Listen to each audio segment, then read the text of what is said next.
On today's Disney Roundup, the Walt Disney Company extends Bob Iger's contract as CEO, when Disney 100 festivities will begin at EPCOT, and a first look at the Disney treasure. I have all that and more for you coming up right here on the DRU. To infinity and beyond!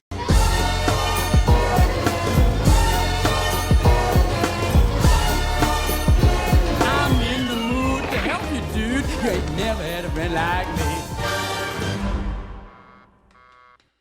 Hey everyone, Jeff here, and welcome to the Disney Roundup, where I bring you up to date with all the latest Disney and Disney Parks news each and every single week. If you're new to my channel, please go ahead and hit that like button for me, and don't forget to subscribe to my channel to receive the Disney Roundup each and every single week. Starting off with company news, originally only said to return for just 2 years, the Walt Disney Company has extended Bob Iger's contract as CEO. The Walt Disney Company Board of Directors announced last week that Bob Iger has agreed to continue to serve as CEO through December 31st, 2026, extending Iger's contract by 2 years from the original 2 years it was originally said to be. This not being the first time Iger has been extended as CEO of the company, but this time now following after he completely stepped away from the company in 2021, saying he was serious then, and also addressed rumors of him returning after his departure, saying, "Well, that's ridiculous. I was CEO for a long time. You can't go home again. I'm gone." Iger would also say after his return that he had no intention and preferred to not stay past his original 2-year agreement. The board of directors noted that Iger's extension provides continuity of leadership during the company's ongoing transformation and allows more time to execute a transition plan for CEO succession, which remains a priority. Additionally, Iger appeared on CNBC this past week. As expected, Iger was asked about his contract extension as CEO. He says, "While a lot of work has been accomplished in the 7 or so months I've been back, the board believed, and I agreed with them, that there was a lot more work to do, and the timetable we had initially established, which was 2 years, seemed like it was putting an undue pressure on us." As for staying past his 2-year tenure, Iger says that the challenges are greater than what he anticipated, most notably in the television business. Now, of course, following his return earlier this year, Iger would restructure the company into 3 core collaborative business segments: Disney Entertainment, ESPN, and Disney Parks Experiences and Products. Although ESPN has been very costly for the company, Iger says they remain very bullish on sports and want to remain in that business, but are looking for a strategic partner for the branch. Iger also noted he's more certain now on when they will take ESPN to direct consumer, but would not share when that would be, and remains enthusiastic about it. In movie studios and animation, Iger remains optimistic, even given the slump in performance from releases this year at the box office, and acknowledges they need to improve their creative outputs, but there will be less spending and creation when it comes to Marvel and Star Wars content. As for parks and resorts, Iger was asked about the drop in attendance this year, specifically at Walt Disney World, and if it had anything to do with Disney's battle with the governor or the cost of attending. Iger would shut that down immediately though, saying it had nothing to do with DeSantis or pricing, but the weather of all things, particularly on July 4th being incredibly hot, and is not concerned about a decline coming over time. As I covered last week, this was the lowest attendance 4th of July Walt Disney World has had in nearly 10 years, with also notable attendance drops at the start of the summer on Memorial Day weekend. So his answer here being as ridiculous as it was, and given they're able to see a projected attendance well ahead of time, makes you wonder how much the appeal and interest of taking a vacation there and going back every year has died off, especially with no major future projects on the horizon past EPCOT's overhaul and the retheming of Splash Mountain into Tiana's Bayou Adventure.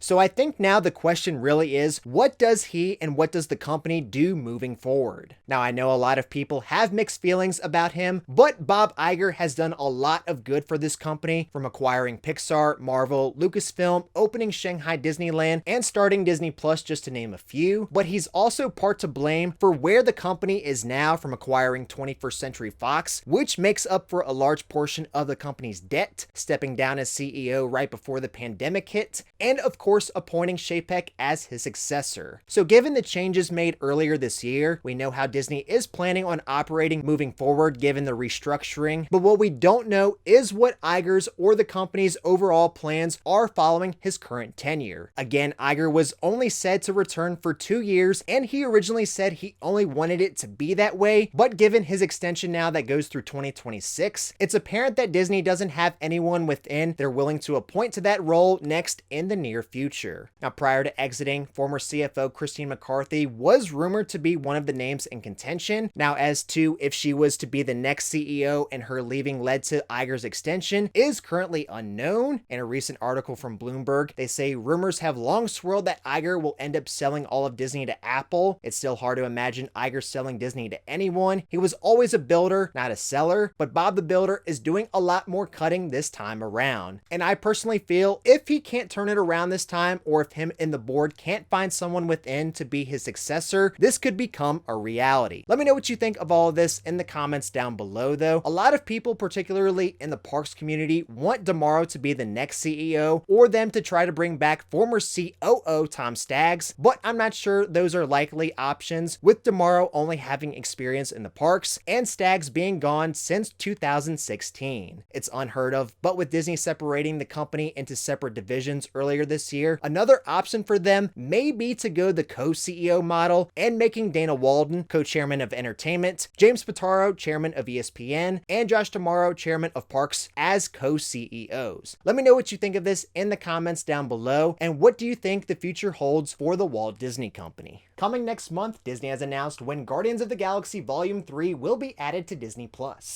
Disney has announced that Guardians of the Galaxy Volume 3 will premiere on Disney Plus starting next month on Wednesday, August 2nd. In the film, our beloved misfits are settling into life on Nowhere, but it isn't long before their lives are upended by the echoes of Rocket's turbulent past. Peter Quill must rally his team around him on a dangerous mission to save Rocket's life, on a mission that, if not completed successfully, could possibly lead to the end of the Guardians as we know them. Now into parks news, starting this fall, Disney has shared when Disney 100 festivities will begin at EPCOT. As the Walt Disney Company's 100th anniversary continues, Disney has announced that Disney 100 will ramp up at Walt Disney World beginning late September. As previously noted, EPCOT will be the center of the Disney 100 celebration at Walt Disney World, marking not only a century of magic and innovation, but also ushering in the future as the multi-year transformation of the park wraps up. Starting September 22nd, Disney 100 festivities will begin, including taking a photo with a new platinum Mickey Mouse sculpture in World Celebration with Spaceship Earth in the background. There will be an all-new mural at the heart of World Celebration. This expansive mural, located along the walkway to World Showcase, will feature some of your favorite characters hidden throughout the various neighborhoods of EPCOT. The rest of World Celebration will also be decked out in Disney 100 platinum banners and decor. You'll be able to meet Mickey and Minnie and their platinum best in the Imagination Pavilion.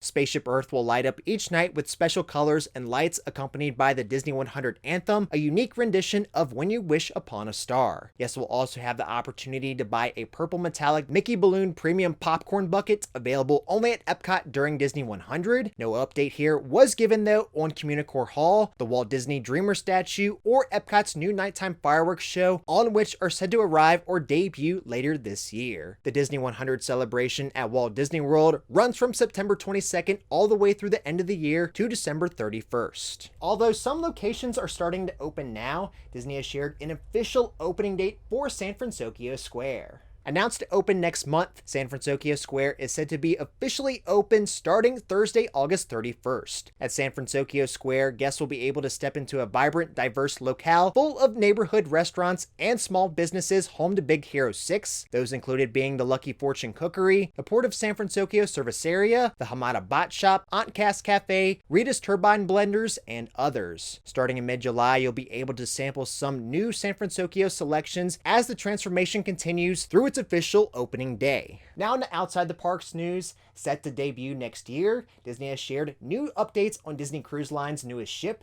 the Disney Treasure. The Disney Treasure story began with the start of construction in January of 2023 and has continued to evolve ever since. As construction on the ship continues, Disney has shared an artist rendering of the ship's stern for the very first time. For 25 years, each ship in the fleet has been adorned with characters from beloved Disney stories. The Disney Treasure will feature Peter Pan and Captain Hook. Harnessing the power of Tinkerbell's pixie dust, Peter Pan will levitate next to the Disney Treasure to add the finishing touches to the ship's stern. Meanwhile, Peter Pan's longtime rival Captain Hook can be seen leaning out the porthole. The Disney Treasure, Disney Cruise Line's newest ship, will officially set sail in 2024. Alright everyone, well that's you for this week's episode of the Disney Roundup. If you enjoyed it, please make sure to hit that like button for me, and don't forget to subscribe to my channel to receive the Disney Roundup each and every single week. That's all you for this week, and until next time, we'll see you on the DRU.